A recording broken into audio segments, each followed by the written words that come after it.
subscribe. Nabinya diistimewakan, umatnya juga diistimewakan. Bukan hanya nabinya, khatamin nabiyyin wa ifdal mursalin, pemimpin para nabi dan pemimpin para rasul. Umatnya menjadi umat yang istimewa. Maka sholat 5 waktu jangan sampai kita tinggalkan. Ini penting karena bisa menentukan amal kita diterima ataupun tidak, tergantung dari sholat kita. Kalau mi'raj banyak nabi, kita juga mi'raj sama Pak. Sering mi'raj. Saya kesini mi'raj. Pakai apa? Pakai kendaraan, pakai motor. Kalau sengaja saya jalan kemari, lama. Jalan sendiri, dijalankan oleh apa? Oleh mesin, oleh kuda besi. Itu namanya Isra.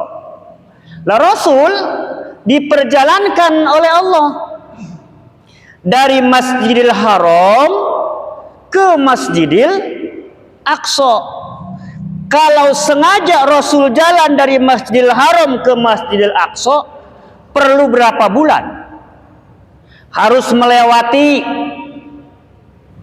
Jazirah Arab, yaitu Suriah, Turki, kemudian Uni Emirat Arab, ujung utara, yaitu ujung utara Arab, Saudi Arabia, ujungnya adalah Uni Emirat Arab.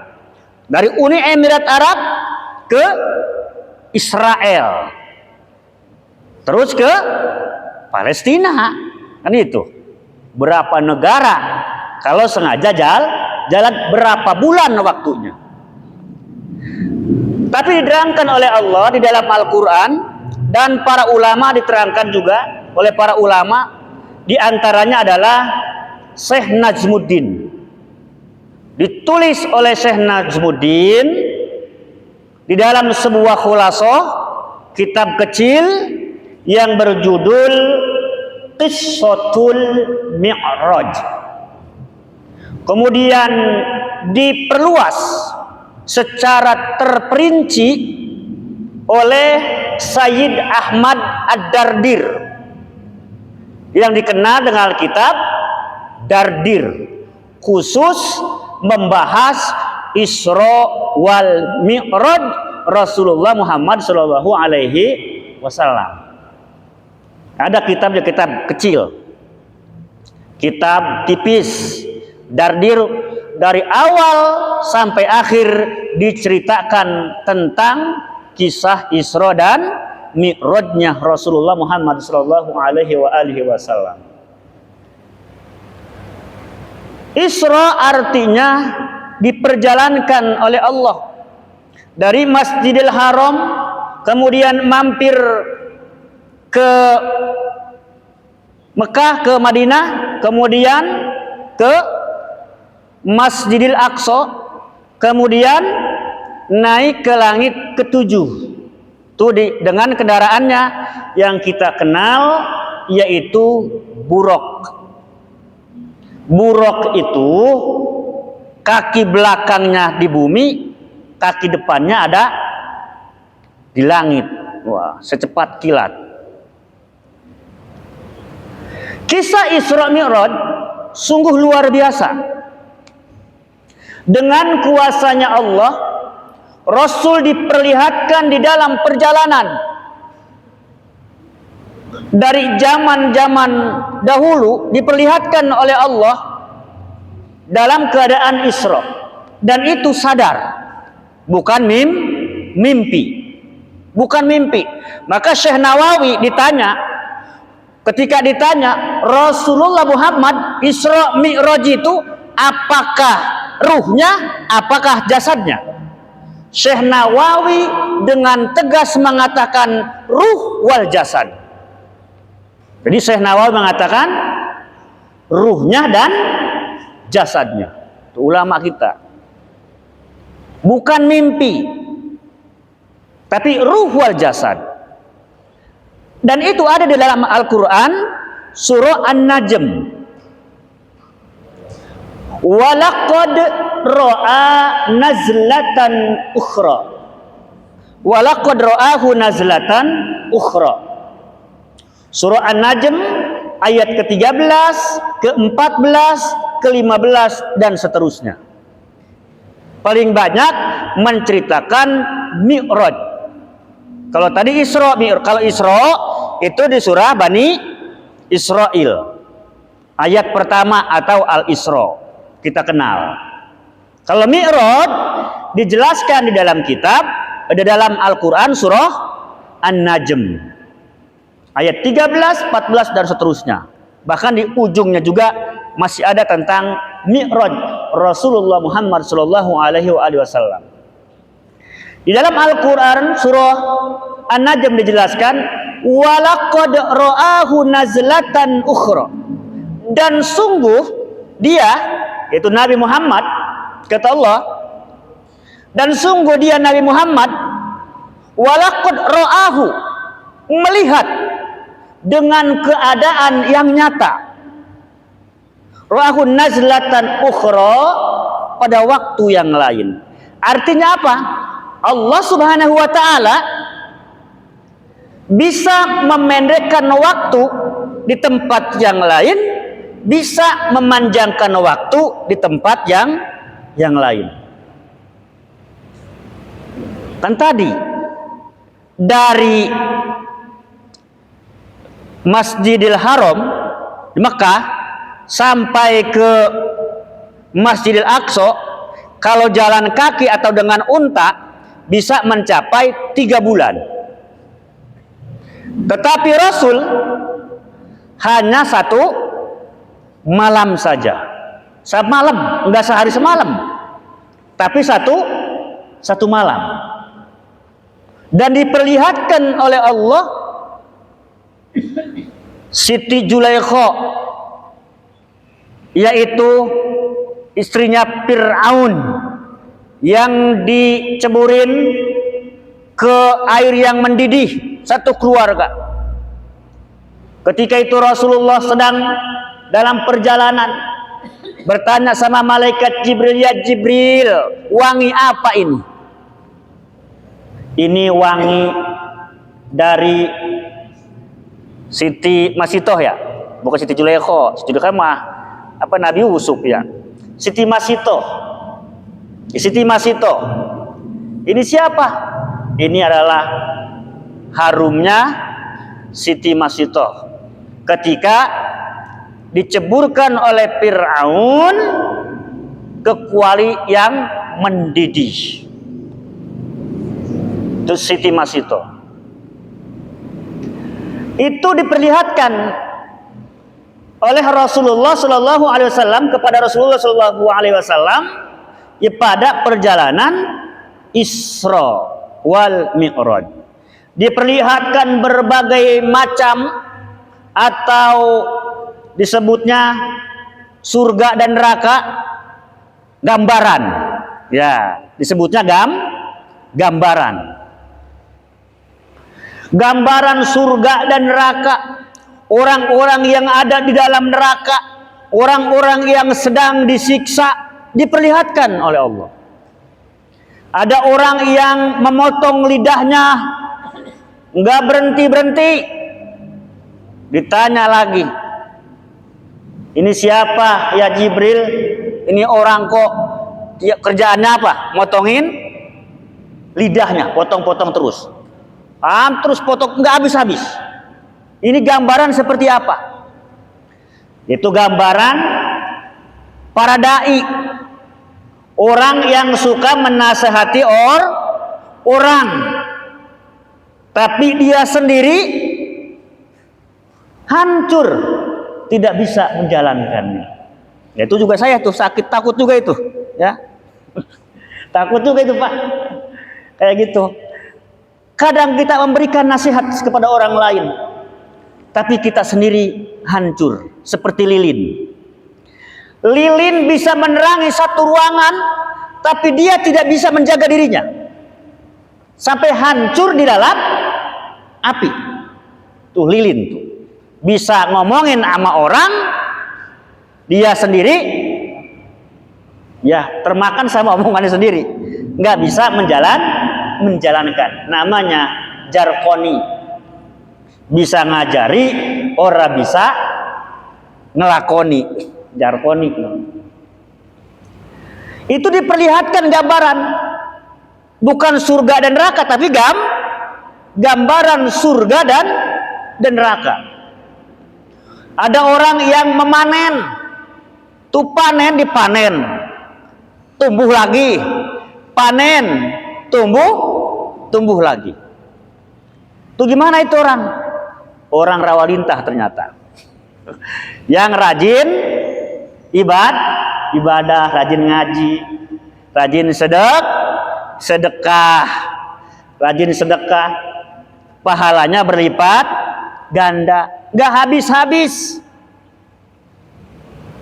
Sedekah ke masjid, untuk membangun masjid kasih lampu, atau memberikan makan kepada orang miskin, nah terus pahalanya mengalir. Atau mewakafkan tanah untuk pembangunan masjid, majelis taklim, pondok pesantren, nah itu pahalanya terus mengalir, gak habis-habis. Walaupun umpamanya bapak nyumbang marmer di masjid Mujahidin, walaupun sudah ditumpuk, sudah hancur, diganti dengan yang lain, pahalanya tetap masih mengalir, gak habis. Apalagi dipergunakan dengan sebaik-baiknya. Itu diperlihatkan oleh Allah gambaran-gambaran surga, gambaran-gambaran neraka.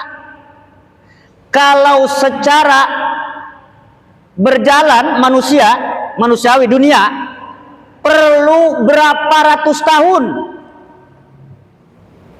Ya, perlu berapa ratus tahun. Orang ke Mekah aja, umroh atau haji, naik pesawat, segitu cepatnya itu pesawat, 300 km lebih, ya 400 km per jam. Kalau ada yang bilang 500, kalau 500 bisa meledung, ya. Kalau 500, 300 km per jam. Beda kalau roket. Kalau roket beda, roket baru tuh di atas 500 atau 600 km per jam. Biasanya oleh roket lintas benua. Kayak nuklir, itu kecepatannya mencapai 600 km per jam. Makanya sampai dengan hitungan menit dari Indonesia ke Amerika nyampe, Pak. Itu karena kecepatannya itu. Nah, kalau pesawat dari Bandara Soekarno-Hatta ke Jeddah itu 9 jam udah landing, udah di udara. 9 jam udah naik gitu, landing sampai dengan ke bandara. Kalau sama duduk-duduknya jangan diceritain, ya, sama duduk-duduknya, sama masuknya. Ini landingnya pas landing itu 9 jam. Tapi Rasulullah hanya 1 malam pun enggak, Pak. Berangkatnya bukan habis maghrib, bukan. Ya, bukan habis maghrib berangkatnya. Singkat, tetapi diperlihatkan dengan kuasa Allah.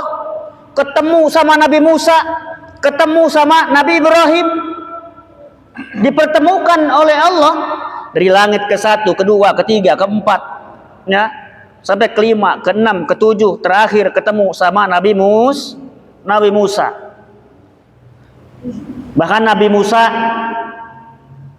ya ketemu ngobrol. Kalau kita ngobrol mah ngobrol, biasa ngomong.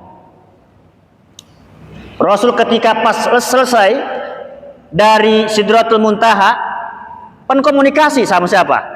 Nabi Musa. Komunikasi. Sebetulnya komunikasinya bukan masalah sholat aja. Ada juga masalah yang lain. Yang Rasul mengatakan, ya Musa, al-ulama min ummati kan nabi min bani Israel. Hai Musa, ulama pada umatku itu seperti nabi-nabinya Bani Israel. buat Nabi Musa sewot. Gitu, kesel ya. Nabi Musa. Kata Nabi Musa, "Hei Muhammad, apakah benar umatmu, ulama umatmu itu seperti nabi-nabinya Bani Israel?" Akhirnya nggak percaya. Didatangkan dengan izin Allah, yaitu ruhnya Imam Ghazali. Maka ditanyalah oleh Nabi Musa, "Man anta? Siapa kamu?" Maka Imam Ghazali ruhnya menjawab, "Ana Muhammad Al-Ghazali." Wah, terus ngobrol, berdebat perdebatan. Akhirnya menang juga tuh Imam Ghazali. Menang Imam Ghazali dengan berdebat dengan Nabi Musa. Itulah ulama umat Rasulullah, seperti nabi-nabinya Bani Israel.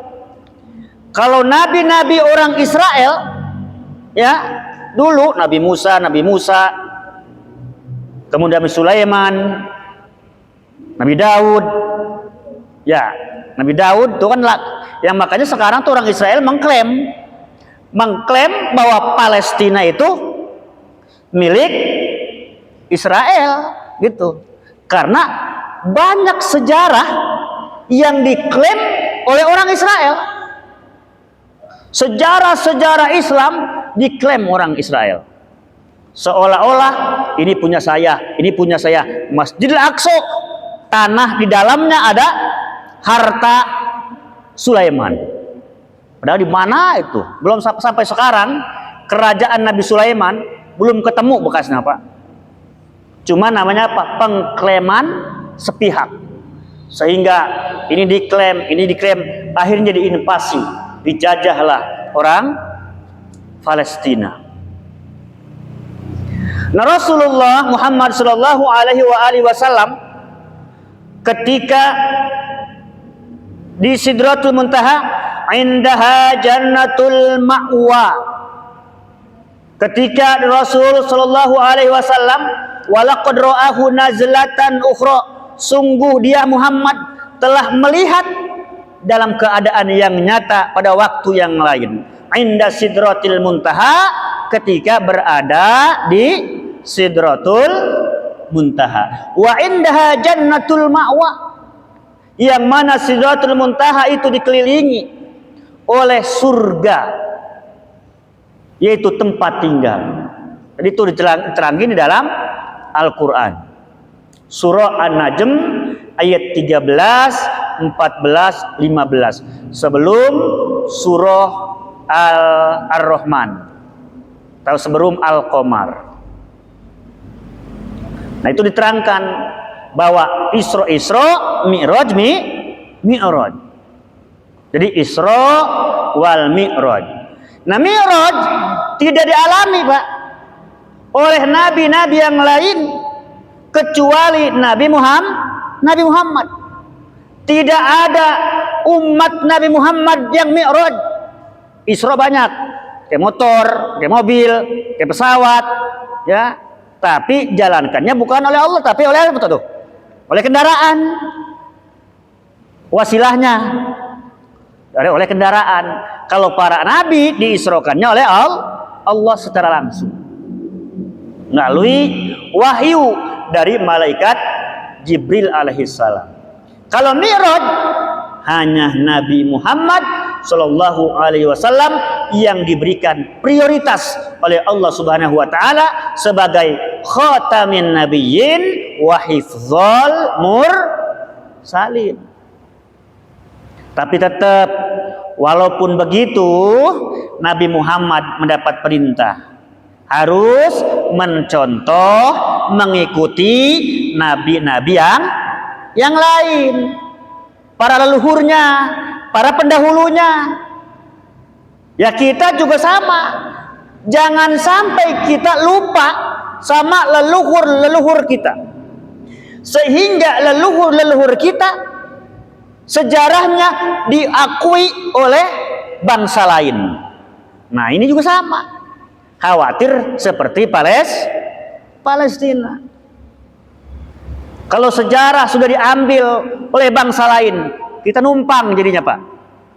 Karena Rawalintah nih pertama nih orang sono adanya, ini lagi ya kita cuman numpang doang ke Rawalintah.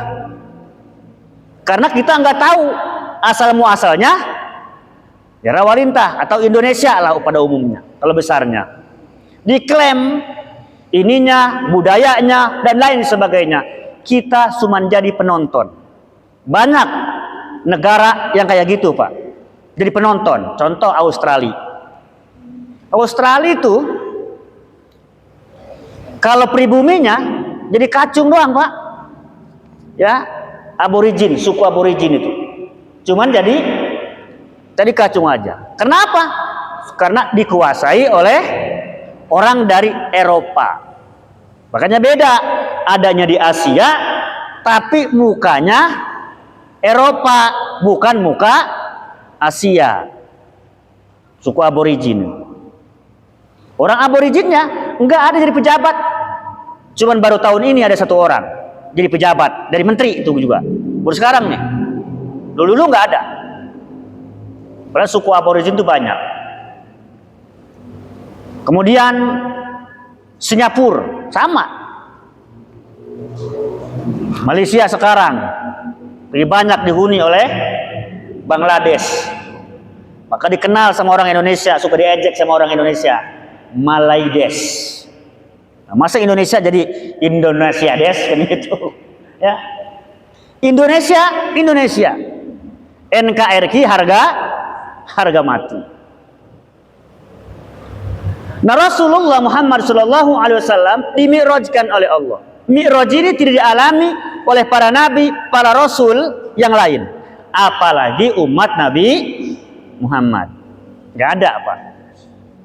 Kalau ada orang yang mengaku-ngaku mi'raj, itu bohong. Mi'raj ketemu sama Allah. Nabi Musa aja kagak sanggup, udah sekelas nabi, rasul, nggak sanggup bertemu dengan Allah Subhanahu wa Ta'ala. Malaikat Jibril nganter nggak sanggup. Maka ketika di Sidratul Muntaha, indaha jannatul ma'wa, idh yaghsha sidrata ma yaghsha, Rasulullah melihat Nabi Muhammad diliputi. Itu diliputi itu diselimuti oleh apa namanya disebutnya? Enggak bisa masuk ke arasnya Allah Subhanahu wa Ta'ala. Hanya sebatas itu saja. Apalagi umat Nabi Muhammad yang ngaku-ngaku mi'raj, nggak ada, nabi aja kagak ada. Mi'raj cukup tegas ulama mengatakan hanya dialami oleh Rasulullah Muhammad SAW, tidak dialami oleh nabi-nabi yang lain. Hasil dari Isra Mi'raj dapat oleh-oleh Pak, namanya jalan-jalan, ya dapat oleh jalan-jalan. Dapat oleh apa? Sholat 5 waktu. Sholat 5 waktu diberikan oleh Allah 5 waktu, pahalanya sama seperti 50 waktu. Bahkan umat Nabi Muhammad diistimewakan oleh Allah, Rasulnya diistimewakan oleh Allah, khatamin nabiyyin wa hifdzal mursalin. Umatnya juga sama oleh Allah diistimewakan.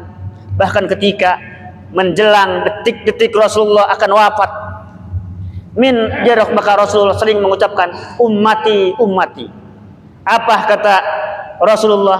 Hai Jibril, bagaimana umatku? Maka Nabi Muhammad mengatakan, hai Muhammad, hai Rasulullah, umatmu nanti akan masuk surga sebelum orang atau umat-umat yang lain masuk surga. Istimewa. Makanya di sini juga kemarin kita terangkan di kitab apa ini? Nashihul Ibad. Saking diistimewakannya umat Nabi Muhammad, pahalanya dilipat gandakan oleh Allah. Kita melakukan satu kebaikan, dibalas 10 kebaikan. Dari 10 kebaikan, dibalas lagi 10 dan seterusnya. Kalau kita di sini jelaskan di Nashihul Ibad, yaitu bab keempat, makalah ke-6. Kalau kita nggak sanggup, nggak ketemu yang namanya Lailatul Qadar, apa Lailatul Qadar itu? malam 1000 bulan, Lailatul Qadar. Apa kisah Lailatul Qadar? Kisah umat Nabi Musa yang rajin taat beribadah kepada Allah sampai 1000 bulan, 83 tahun 4 bulan. Ibadahnya nggak putus-putus, terus tekun ibadah. Kita mah sekarang ngaji, besok kagak tahu. Ya, sekarang ngaji nih, besok belum tentu ngaji, Pak. Makanya ngaji kalau bab fikih, saya nggak sekarang udah nggak bab wudu, nggak gitu ngajinya. Bab wudu doang gitu. Batalnya wudu doang. Sekarang mah udah kayak begitu. Zaman perkotaan udah susah, Pak. Karena apa? Karena orang sekarang ngaji tadi, minggu depan belum tentu ngaji. Maka ngajinya sekarang langsung jadi. Ketika satu bahasan udah batal wudu, syarat wudu, batal wudu, fardu wudu, udah jadi. Langsung praktek gitu. Sholat juga gitu, sama. Bab kalau satu-satu di pondok. Kalau di pondok pesantren baru tuh di madrasah tuh. Baru furudul wudu'i, sittatu asya'a. Kan itu. Nah, kalau di jamaah satu-satu begitu. Besok dia tahu di fardu wudu. Lah ntar besoknya kagak ngaji. Enggak tahu terusannya. Maka gimana? Ya harus menyiasati. Langsung jadi. Nah, Rasulullah mendapat oleh-oleh dari Allah, hadiah dari Allah. Apa? Yaitu sholat 5 waktu. Ma yuhasabu fil abdi. Sesuatu yang akan ditanya oleh Allah paling dulu. Awalu ma yuhasabu fil abdi. Yaitu yaumal qiyamah, pada hari kiamat. As-sholat. Yaitu sholat. Yang akan ditanya oleh Allah. Sholat. Fa idza saluhat sairu amali wa idza fasadat sairu amali. Kalau salatnya baik sesuai dengan syarat dan rukunnya, maka baik pula seluruh amalnya. Kalau salatnya jelek, tidak sesuai dengan syarat dan rukunnya, maka jelek pula seluruh amalnya. Gimana kalau kita supaya bisa baik salat? Ya kita harus belajar, nuntut ilmu, memahami bagaimana tentang tata cara sholat.